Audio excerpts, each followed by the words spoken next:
Hey, welcome back to another episode of the TVC Collector. I want to do something a little different today. I want to talk about Star Wars Maul Shadow Lord, this new series that's come out. This is an extension of what just transpired in season 7 of the Clone Wars. So a little bit of a spoiler alert. I'm going to be talking about things that's happened in these animated series. If you have not watched them, maybe you don't want to know about what's going on. Highly recommend you don't watch this, and you can go watch the episodes. And hopefully everybody's watched all of the Clone Wars, all 7 seasons. But at any rate, I just want to talk quickly about where we're at in the timeline. So this takes place 1 year after season 7 of the Clone Wars. So that's where we're at now with this series. So if you watch the last bit of the Clone Wars, Ahsoka and Maul fight. She captures Maul. She winds up setting Maul free when Order 66 comes down, and he basically um, um, goes off and does whatever he does for the last year. But that's where this new Maul series is picking up is 1 year later, and there are characters that showed up in that season 7 of the Clone Wars that are in this series now, and so just getting into that Rook cast. This is one of my favorites that I want to see in TVC. There are a lot of the what we call the Mandalorians, and obviously we've gotten a couple of those in the Clone Wars. We got the one with the horns. I think it was the captain. We also had one in a green back pill that was one of the other ones that was loyal to Maul, and that was back during season 5. So this is number one on my list as far as what I would like to see in TVC out of this series. She actually was, this is from the Star Wars databank, so she's an incredibly skilled Mandalorian warrior, unafraid to use merciless tactics against her enemies, has served Maul for years. And you can go on and read that and the rest of that in the Star Wars databank if you want to. But I will just say, giving you a little back history on this character, she was actually in Clone Wars season 7, like I talked about in those episodes. She only had a couple of lines. She's actually voiced by Vanessa Marshall, who's also Harrison Dula. So, just FYI, if you don't know that, that's who voices this character. But prior to this, let me go to this next point here. I was going to make out this point. You see, in the Clone Wars season 7, there was a lot of these different Mandalorians. This is a great shot of them. There she is, and she's standing next to Gar Saxon. And at the end of that, I talked about, here comes some spoilers.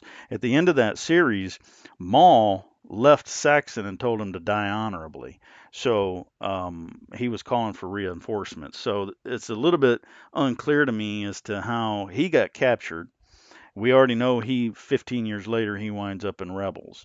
But she obviously got away from the siege of Mandalore. And so wherever she was at for the last year, when we pick up in this series, she's still with him. But I'm interested to see what's going to happen with Gar Saxon. Like, will he make a reappearance? We know, again, 15 years from now, he winds up still as governor over Concordia and Mandalore in those episodes that had him, and he's loyal to the Empire. So, be really interesting to see if he shows back up in the series. But going back to the TVC collection, obviously, I'd like Gar Saxon and TVC as well. Will be another excellent addition, both this version and the Rebels version. I would like to have them both. But going back to her, you can see in this Clone Wars episode, there are a lot of these female um, Mandalorians, Maldalorians, whatever you want to call them. So I think Rook Cast would be an excellent one to make. And just looking at the screen, they look like their armors are almost all identical. So, I mean, we're just talking paint jobs. So they could do her in a 3 or 4 pack with some of these other female Mandalorians, and that's kind of my number one pick out of what I want to see come to TVC from this series. A little bit of backstory here again on this character. If you watched Clone Wars before Disney bought it and canceled it in 2012, season 5, Palpatine actually captured Maul and put him in prison. And he said, "I have other uses for you," all right, and all that. So, but if you the unproduced episodes of the Clone Wars was actually passed off to, I believe it was Dark Horse Comics back then, and they gave them what Dave Filoni and them story treatments was. And so in this comic book series is called Darth Maul, Son of Dathomir. So this takes place immediately following the Maul getting captured, and it would have been in season six had there been a season six. They're dubbed right now the Lost episodes. There's only about 12 or 13 episodes, I believe. But at any rate, this would have been in season six. About what happened next. So if you have not read this Darth Maul, Son of Dathomir, this is a continuation of what happened in Clone Wars season five. And the reason I bring that up, there's 4 episodes in that comic book series, great episodes, by the way, and they're kind of related to what's going to come up in Maul, but Rook Cast and also Gar Saxon are actually the ones that rescue Maul from the prison that Palpatine has put him in. So she has a little bit different look, as you can see here in this particular um, what do they call those? The pane, the window in that particular one.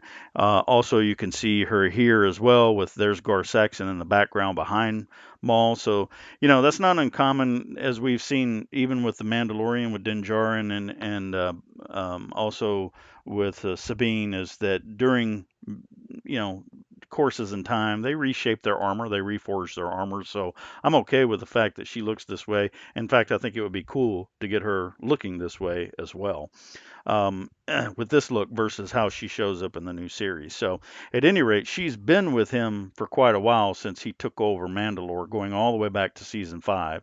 And then after he gets out, he goes back to Mandalore, which is where they pick it up in season seven. After they break him out of prison, he goes back to season seven, back to Mandalore.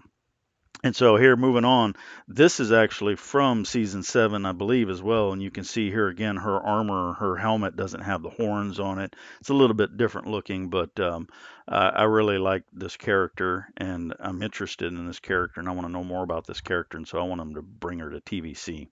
And obviously, like we talked about, they could reuse a lot of the parts and just, give us more female Mandalorian type characters. This was from today's episode. I thought this was really cool. Normally, you have the two Zabroks that are carrying the rocket launchers and the Gatling guns, but in this case, she's like, "Hold my beer, give me that," and she's going to take care of business. So I thought that was really cool.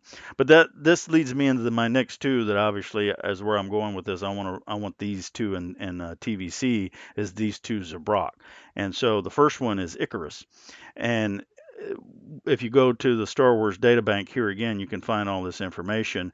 But he's actually a brother to Scorn. So it's Icarus and Scorn are the two Zabrak, and they're both loyal to the order to Maul.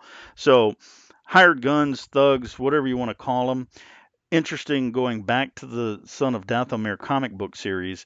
In that comic book series, Mother Talzin sends a whole bunch of Night Brothers to assist them when they're fighting some wars. And there's a whole bunch of Night Brothers in there, just like a whole clan of them. And so I'm curious if maybe these are some of those batch that was in the comic book series. Again, it's kind of related. It's a great series. I highly recommend you guys go check it out if you're interested in it. But either way, him and Scorn are actually brothers. That's what the Star Wars databank tells us. And you can see here again, Icarus is usually the one holding the rocket launchers and whatnot. And he also has the face mask or whatever you want to call it. He also has the Gatling gun. He's always shooting that Gatling gun. So that's a really cool character. I really like him. I like the fact that they're brothers. It's very similar to Maul and Savage Press, and that. I guess from one perspective, they're all kind of brothers. They're part of the Night Brothers clan. So, but the databank says that they are brothers. And anyway, that brings me to Scorn. So here's the other one. And these are two that I would think that because they look similar, apart from the facial tattoos and stuff, I don't think it would be that hard for Hasbro to reuse these pieces. But once again, I would like to have these brothers on single cards on all of these characters. We're TVC single carded collectors. Don't mind the multi packs, but I definitely want them single carded. So, but yeah, I would like to see both of these characters, both Icarus and Scorn, are kind of my numbers two and three as far as I'm kind of ranking these about who I want most in TVC from this series. We've already got the 11th brother. We've already got Merrick, which is really cool. We've got obviously Maul, but I think there's a lot more characters that are going to come um, out of this series, and I'm hoping they make them. The number four up for me would be the actual Devon Azara, and they've made this character in Black Series. They've also made Rook Cast in Black Series, and I looked at that Rook Cast, and that is not a good looking figure. It does not look anything like the animated version of this character. I didn't think the face sculpt looked like her at all. The helmet wasn't even kind of right. Looking at the Funko Pop and the Black Series, I'm like, I don't think they did her justice. So I really want to see TVC do it with the excellence that we pay a lot of money for these, and they usually deliver really excellence on them. So the Devon Azara figure, I would like to see that one as well. Twi'leks are always cool. I mean, here again, if you make this Twi'lek, I think that they could potentially get some reuse out of this Twi'lek. And quite frankly, if you haven't watched episodes 3 and 4 yet, she does some fighting, and she's actually really acrobatic. She's really, a good fighter, and so I think there's a lot of opportunity to make this character in TVC and get a lot of reuse to make other characters, maybe even other Twi'leks, but definitely other characters with that new sculpt that they could do with it. So uh, here's another one of her with the blue lightsaber. Then lastly, the character I was talking about that I would like to see most would be kind of the spy bot. Now this is a weird one. Obviously, I usually like astromech droids, protocol droids, kind of the classic droids. But this is a very unique, interesting um, droid. And one of the things, it's almost like a pet to Darth Maul. In fact, in one of the first two episodes, I think he was almost kind of like petting it type of thing. And it even says here, it says that he's the closest thing to a pet that Maul will ever have. So it's interesting that I like the fact that he just bolts off of there and he comes and lands on the ship, right? So he's kind of like, traditionally R2 has his little droid arm that they stick in him and Chopper, and they do the little twirling around to access computers and stuff. But this guy seems more like he's almost like a modified probe droid, like Iden Versio had one that was on her back if you played the Battlefront series and stuff. And so it's a small probe droid. I think even in Rebels we saw the second sister kind of had one as well that kind of attached to their back. So this guy is kind of similar to that, but I couldn't help but notice in this still, but he's actually pretty big. It looks like he's a pretty big for size for a droid. So I don't know how that would work in TVC, to get something and how they would scale it with, say, the 375 inch, series figures. But I think it's a really cool figure. He's got a cool voice. He's voiced by I think it's Doug Collins, I believe. He goes back Star Wars history quite a bit too.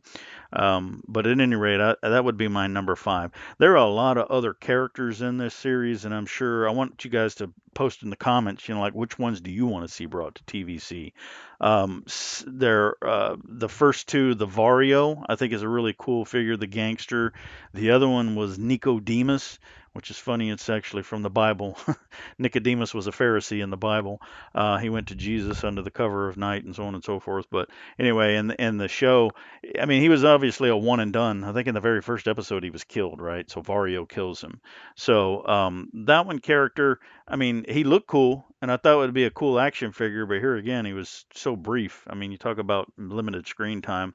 But Vario, that particular species, and I forget the name of the species, but he's the pod racer from episode one, the one that's they go through the cave, and he's like, ah, and then he, crashes into the cave and explodes. They had that series, those species also in Clone Wars. I want to say season 4 or 5. R2 and C3PO, they kind of have to go underground, and there's a whole this whole there's a bunch of that particular species, and I forget the name of the species, but anyway, that would be another cool character, but he's not one of my top ones that I really want to see. I mean, if they make him, if they don't make him, there's Rebels characters I still want them to make that they hadn't got around to, let alone Rogue One and so on and so forth. But um, I wanted to show you this one last thing. There's a guy on Instagram who does these mock-ups, and so it's figures of the Force. If you're on Instagram, really cool to follow this guy. He makes some really good professional-looking stuff, and so he did this mock-up of Ika Dio. I don't know if I'm saying that right. Iko Dio Daki. This particular character, I think, is interesting. He's obviously a Jedi Master. After I watched episodes, I wasn't really drawn to this to begin with. I think he looks too much like a regular lizard or a regular dinosaur. He doesn't have that exotic quality of aliens like Trandosians or Sorens. They look a little more exotic than this guy. He just looks like, a Komodo dragon or something. So I wasn't really overly drawn to this particular figure. But, obviously, if they bought him or if they made him, I would buy him. But anyway, after seeing him fight today, I'm really not interested in him either. So, but anyway, I just wanted to talk about that as far as my top wants, as far as what I was wanting for TVC. I hope you guys have been watching the series. If you don't, you got to check it out. It's a really great series. And post in the comments, what are the things that you like from this series? What are the characters you want to see them make in this series? There's the cop, the Brander Lawson. There's the police droids. There's quite a bit. I think as we go forward in the series and we still see the Empire start coming in, we know Merrick's going to show up. We know the 11th, I think it's the 11th brother. I think he's going to show up. So we're going to get more characters. I'm sure we'll see more of the Pikes. I know they were looking for a guy named Krim, and so I think he's one of the leaders of the Pikes. And so, anyway, post in the comments what you guys want to see, and like the video, and subscribe if you're new, and we'll see you on the next one.